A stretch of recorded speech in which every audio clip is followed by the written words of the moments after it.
Good afternoon, class.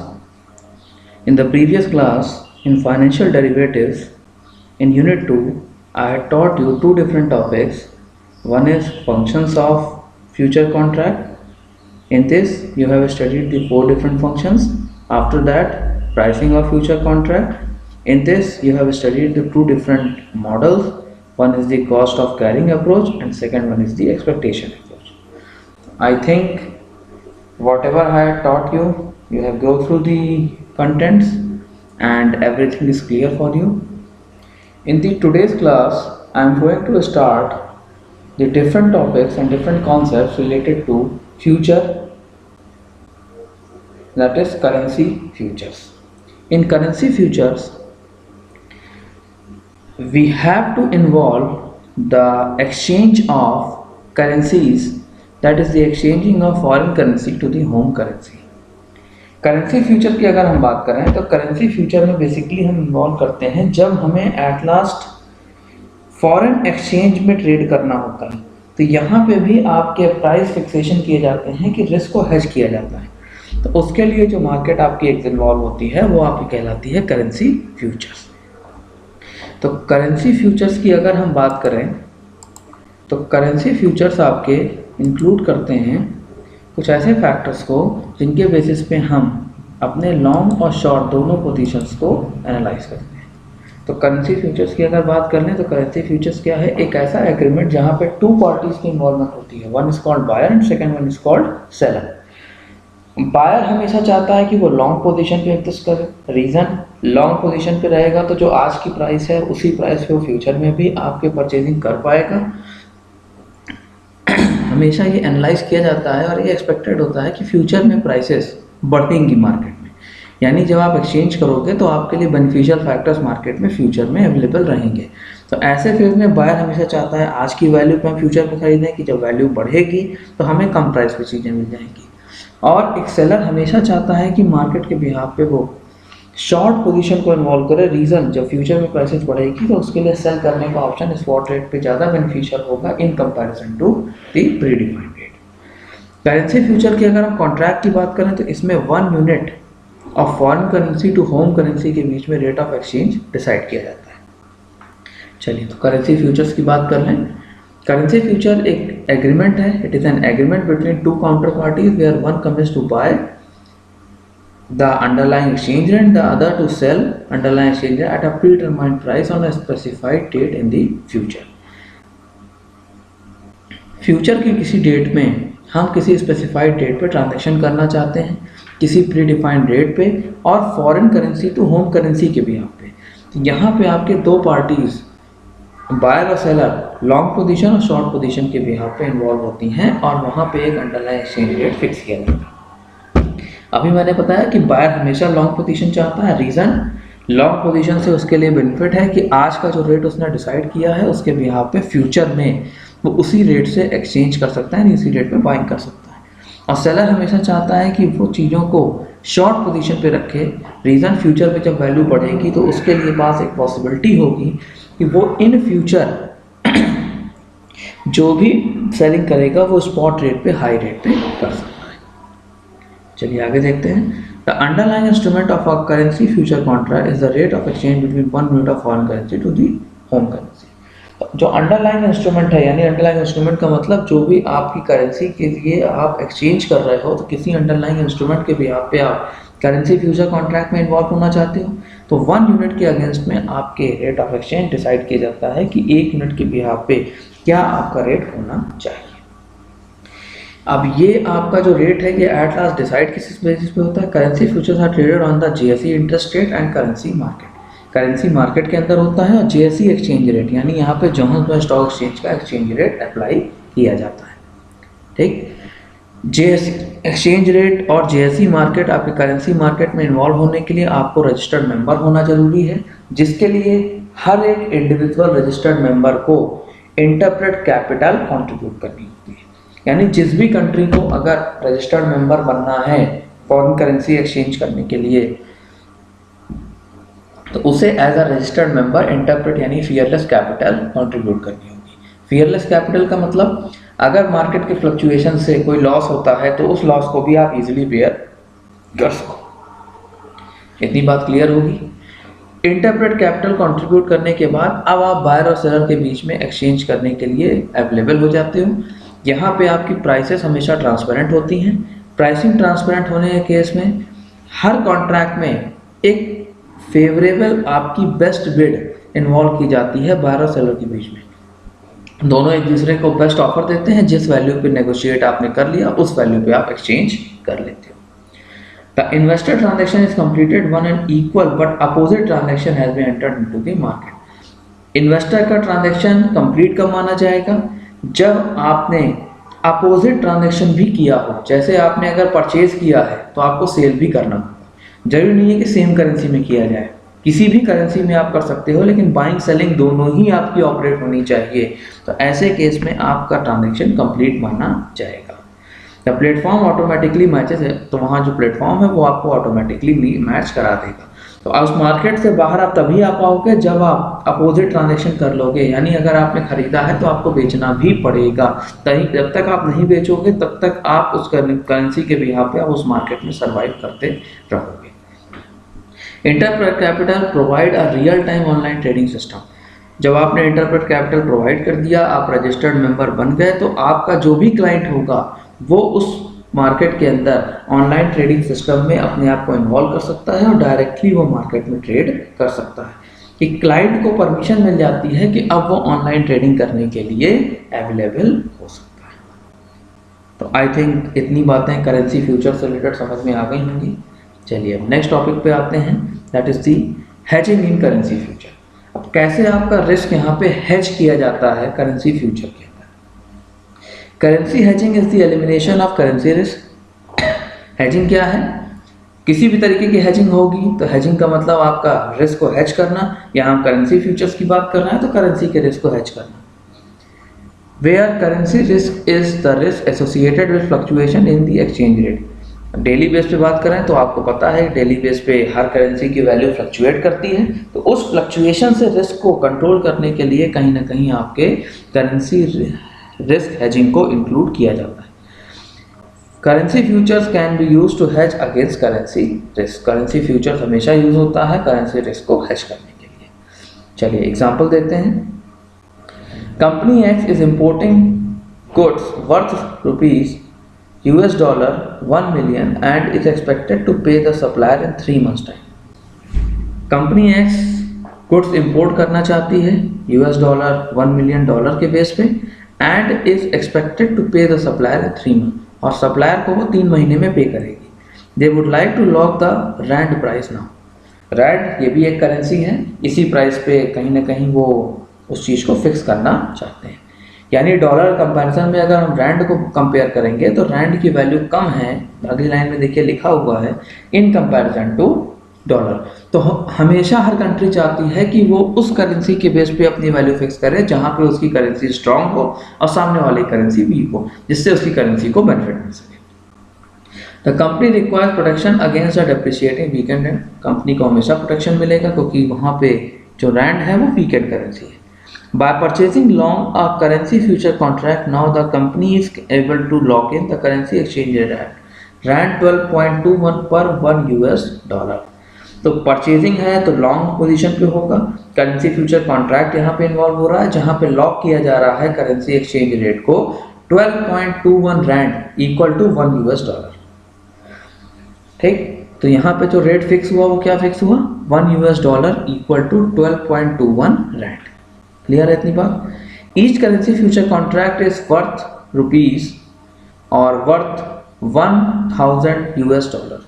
जितने भी आपके करेंसी फ्यूचर कॉन्ट्रैक्ट हैं वो $1,000 के बिहाफ पे आपके हर फ्यूचर कॉन्ट्रैक्ट बनाए गए। Company X will therefore require 1000 contract. Company x चाहती कितना है? 1000 कॉन्ट्रैक्ट। किस वैल्यू पे? 12.21 रैंड वैल्यू पे। चलिए आगे देखते हैं। This equals to a exposure of rand 12.21 million.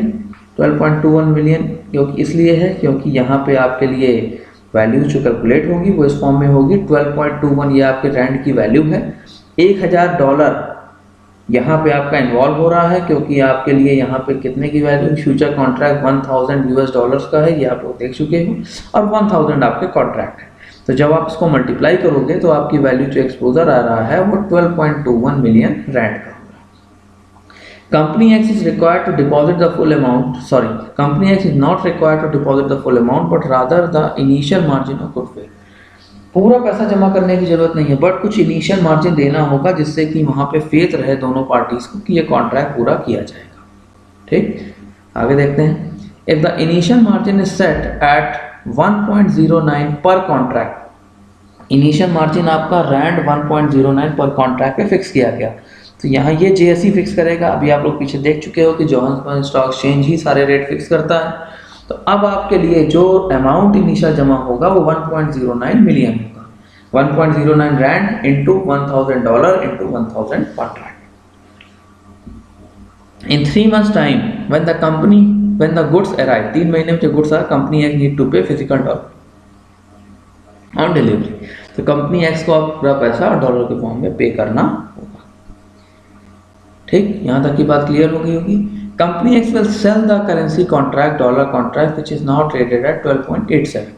खरीदा कितने पे? 12.21 पे। अब कंपनी एक्स को सेल करना चाहती है 12.87 पे। The initial margin plus interest is return as the position has been closed off. खरीद लिया, इनिशियल मार्जिन सब सेटल हो गया, इंटरेस्ट रिटर्न सब सेटल हो चुका है, तो एट लास्ट यहाँ पे आपका जो ऑपरेशन परचेजिंग का था वो क्लोज हो गया। अब कंपनी एक्स बेचना चाहती है 12.87 की वैल्यू पे, यानी रैंड वैल्यू जो आपकी फिक्स हो रही है $1 के केस में वो 12.87 है। तो प्रॉफिट कितना हुआ? Profit on the currency future is equal to 6,06,000 rand. How it is calculated? 12.87 minus 12.21, तो ये जो डिफरेंस होगा इंटू 1000 कॉन्ट्रैक्ट इंटू $1000, तो ये आपकी वैल्यू आ जाएगी प्रॉफिट की। Company X will need to go to the spot market and buy $1 million, $1 million at 12 costing rupees 12.87 million. अगर हम बात करें कि ये एग्रीमेंट ना हुआ होता तो ऐसे केस में करंट की मार्केट प्राइस 12.87 है, तो उस वैल्यू पे ही स्पॉट प्राइस पे कंपनी एक्स को खरीदना पड़ता, तो वहां पे कहीं ना कहीं उसको 6,60,000 का प्रॉफिट हुआ है, क्योंकि ये वैल्यू कहीं ना कहीं उसके लिए बेनिफिशियल हो गई और उसने खरीदा ओल्डेस्ट वैल्यू पे और मार्केट में वो 12.87 पे चाहे तो उसको बेच सकता है। However, the currency future contract made a profit of 6,06,000। तो करेंसी फ्यूचर कॉन्ट्रैक्ट ने 6,06,000 का कॉन्ट्रैक्ट यहाँ पे प्रॉफिट के बिहाफ पे इन्वॉल्व करा दिया। तो अगर यहाँ पे रेट फिक्स ना किया गया होता तो आपको स्पॉट प्राइस पे ही देना होता 12.87 पे ही, तो ये कहीं ना कहीं कंपनी एक्स के लिए लॉस हो जाता। यहाँ पे कंपनी एक्स ने रेट फिक्स कर लिया 12.21, तो उसे कहीं ना कहीं 6,60,000 रैंड का प्रॉफिट जनरेट हो गया। आई थिंक ये बात सबको समझ में आ गई होगी कि कैसे हेजिंग हो रही है करेंसी फ्यूचर्स की। चलिए नेक्स्ट टॉपिक देखते हैं, स्पेकुलेशन इन करेंसी फ्यूचर। आप सभी को पता है व्हाट इज स्पेकुलेशन। स्पेकुलेशन का मतलब होता है विदाउट इन्वेस्टमेंट मार्केट की प्राइसेस को फ्लक्चुएट कराना। तो यहाँ पे करेंसी फ्यूचर्स में भी जो स्पेकुलेटर है वो इन्वेस्टमेंट करने के बिल्कुल पर्पज में नहीं है, यानी उसको खरीदने बेचने में कोई इंटरेस्ट नहीं है, वो इंटरेस्टेड सिर्फ किसमें है? मार्केट की प्राइसेस को फ्लक्चुएट कराने में। चलिए इस पर भी ध्यान देते हैं। Speculation refers to investors who takes a view on the movement of the underlying exchange rate and wish to increase their exposure. Speculation क्या है? Investor who takes a view on the movement of the underlying exchange rate, जो market के movement के base पे underline exchange rate को analyse करना चाहता है and wish to increase their exposure, और अपने एक्सपोजर को वो इंक्रीज करना चाहता है। एक्सपोजर का मतलब जो भी पैसा वो लगा रहा है उस पैसे को वो इंक्रीज करने के लिए स्पेकुलेशन मार्केट में कर रहा है, उसकी परचेजिंग सेलिंग करने की कोई इच्छा नहीं है। यानी आगे देखते हैं, they have no interest in buying and selling the underlying currency but hope to profit from short term price movement with the believe that the currency rate will change. खरीदने बेचने में एज यूजुअल जैसे बात हुई उसका कोई interest नहीं है, उसका इंटरेस्ट क्या है कि मार्केट में प्राइस मूवमेंट कराया जाए जिसके बेस पे वो प्रॉफिट जनरेट कर सके, क्योंकि जितना करेंसी की वैल्यू वो फ्लक्चुएट कराएगा उतना ही उसके लिए प्राइसिंग की वैल्यू प्रॉफिट में कन्वर्ट होती जाएगी। Currency futures enable investor to speculate on the short term movement in the market. Currency future investors को शॉर्ट टर्म मूवमेंट कराने का कहीं ना कहीं बेनिफिट देती है कि वो अपने आप को एज अ इन्वेस्टर से स्पेकुलेटर में शॉर्ट टर्म में कन्वर्ट कर सकते हैं। करेंसी फ्यूचर में बहुत ज़्यादा वो लॉन्ग टर्म में अपने आप को इन्वॉल्व नहीं करा सकते। एग्जाम्पल देखते हैं। R is a trader and believe that the rand will strengthen against the US dollar. R एक ट्रेडर है और जो बिलीव कर रहा है कि रैंड जो करेंसी है वो आपकी यूएस डॉलर के अगेंस्ट में आपकी इन्वॉल्व हो सकती है। He wants to able to profit from such a move decide to sell 10 future contract at 12.65। 10 future contract को अपना बेचना चाहता है, किस वैल्यू पे? 12.65 पे। Each currency future contract is worth ₹1000 US dollar. 1000 US dollar का हर एक कॉन्ट्रैक्ट आपका है। तो यहाँ पे आपकी जो एक्सपोजर आएगा वो 1,26,500 रैंड का होगा। कैसे निकलेगा ये? 12.65 into 1000 US dollar into 10 future contract. जब आप इसको मल्टीप्लाई करोगे तो ये आपके लिए एक्सपोजर हो जाएगा सेलिंग का, जब आप 10 फ्यूचर कॉन्ट्रैक्ट को 1000 यूएस डॉलर के बेस पे 12.65 रैंड वैल्यू पे सेल आउट कर रहे हैं। ठीक, इतनी बातें क्लियर हो गई होंगी। जब आप अब एक्सचेंज की बात कर रहे हो तो आपको इनिशियल मार्जिन भी कुछ जमा करना होगा। तो इनिशियल मार्जिन आपका फिक्स किया गया है 1.09 रैंड वैल्यू। तो 1.09 रैंड वैल्यू में आपका इनिशियल मार्जिन जो जमा हो रहा है वो 10,900 रैंड है। 1.09 into 10 contract into 1000 US dollar, तो ये आपका इनिशियल मार्जिन हो गया। Some time in the future she buys back the 10 contract at 12.15। Selling कितने पे किया? 12.65 पे। अब वो कुछ इन फ्यूचर वैल्यू मार्केट में डिक्लाइन हुई और वहां पे उसने परचेजिंग कितने पे किया? 12.15 रैंड पे। तो उसे प्रॉफिट कितने का हुआ? 5000 रैंड का। तो यहाँ पे उसके लिए जो ओवरऑल बेनिफिट जनरेट हो रहा है वो 12.65 माइनस 12.15, यानी 0.5 इंटू 10 कॉन्ट्रैक्ट इंटू $1000। यहाँ पे उसके लिए प्रॉफिट 5000 रैंड का जनरेट हो गया। His initial margin of 10,000 is returned as he has closed out his position। तो यहाँ पे जो 10,900 उसके इनिशियल मार्जिन है वो कहीं ना कहीं उसको क्योंकि उसकी पोजीशन क्लोज हो रही है। तो इनिशियल कैपिटल के इन्वेस्टमेंट से कहीं ना कहीं उसको 5000 रैंड का बेनिफिट हो गया कि उसने बेचा हाई वैल्यू पे और खरीदा उसने कम वैल्यू पे। तो ये आपका स्पेकुलेशन है जो ये शॉर्ट टर्म में कहीं ना कहीं वो जनरेट कर सकता है। आई थिंक ये भी क्लियर हो गया होगा। Last one that is arbitrage in currency futures. Arbitrage की बात करें तो आर्बिट्रेज क्या है? एक ऐसा प्रोसेस है जहां पे बाइंग और सेलिंग डिफरेंट मार्केट्स में साइमल्टेनियसली ऑपरेट की जा सकती है। आर्बिट्रेजर कौन होता है? जो मार्केट में अपने आप को मल्टीपल मार्केट्स में मूव करा सकता है, एक मार्केट से परचेज करके दूसरे मार्केट में वो बेच सकता है, तो इसको लॉस की पॉसिबिलिटी कभी नहीं होती। Arbitrage refers to the process of buying and selling the same security simultaneously. जैसे मान लीजिए कि आपने कोई शेयर खरीदा, आप खरीद रहे हो अगर बीएसई मार्केट से, तो आप नॉर्मली बीएसई मार्केट में ही बेच सकते हो, लेकिन एक आर्बिट्रेजर क्या है? बीएसई से खरीद के उसे एनएसई में ही बेच सकता है। क्यों? क्योंकि उसे राइट मिला हुआ है एक मार्केट से दूसरे मार्केट में बाइंग सेलिंग करने का। तो जहां वैल्यू कम होगी उस मार्केट से वो खरीदेगा और जिस मार्केट में वैल्यू ज्यादा होगी उस मार्केट में उसको सेल आउट कर देगा। क्लियर होगा I think this one. For example the price differential between the underline exchange rate in the spot market versus the future price in the future market. तो यहाँ पे प्राइस डिफरेंशियल क्या है? Underline exchange rate जो आपका available है spot market में आपका रेट डिफरेंट होगा और फ्यूचर प्राइस जो आपकी फ्यूचर मार्केट में होगी वो डिफरेंट होगी। तो एक मार्केट से आपने आज की रेट पे स्पॉट रेट पे खरीदा और इन फ्यूचर आप किसी दूसरे मार्केट में फ्यूचर रेट पे आप सेल आउट कर रहे हो, तो यहाँ पे आपका जो एक्सचेंज रेट है वो वेरी कर गया। उस रेट से आपको जो बेनिफिट मिलेगा वो आपके लिए एज एन आर्बिट्रेजर आपके लिए बेनिफिट होगा। Similarly between the pricing of currency futures in different markets on the JSE and London stock. यहाँ पे जैसे दो मार्केट एग्जांपल ली गई है कि जोहान्सबर्ग स्टॉक एक्सचेंज और लंदन स्टॉक एक्सचेंज, दो स्टॉक एक्सचेंज आपके लिए करेंसी फ्यूचर के लिए अवेलेबल है। तो आपने एक मार्केट से खरीदा और दूसरे मार्केट में बेच दिया। तो एक मार्केट से आपने खरीदा कम वैल्यू पे, जिस मार्केट में आपको हाई वैल्यू दिख गई उस मार्केट में आपने सेल आउट कर दिया। तो यहाँ पे आपके लिए जो बेनिफिट है वो आपके लिए एज एन आर्बिट्रेजर प्रॉफिट जनरेट करेगा। क्लियर होगा आई थिंक यहाँ तक। Live prices provide the investor with the ability to complete the transaction quickly and cost efficient। Live prices क्यों है? क्योंकि ओपन मार्केट है आपके लिए, आप पूरे वर्ल्ड मार्केट में कहीं से भी खरीद सकते हो, कहीं से भी बेच सकते हो। तो यहाँ आप शॉर्टर टाइम में जल्दी से जल्दी अपने ट्रांजैक्शन को पूरा कर सकते हो। क्यों? क्योंकि आपने एक मार्केट से खरीदा है जहां प्राइसेस कम हैं और आपको पूरे वर्ल्ड की मार्केट दिख रही है कि कहां कहां पे प्राइसेस आपकी इंक्रीज हो रही हैं, कहां कहां डिक्लाइन कर रही हैं। तो जहां पे बेस्ट प्राइसेस आपकी इंक्रीज कर रही होंगी वहां पे उस मार्केट में आप इस इंस्ट्रूमेंट को सेल आउट कर दोगे।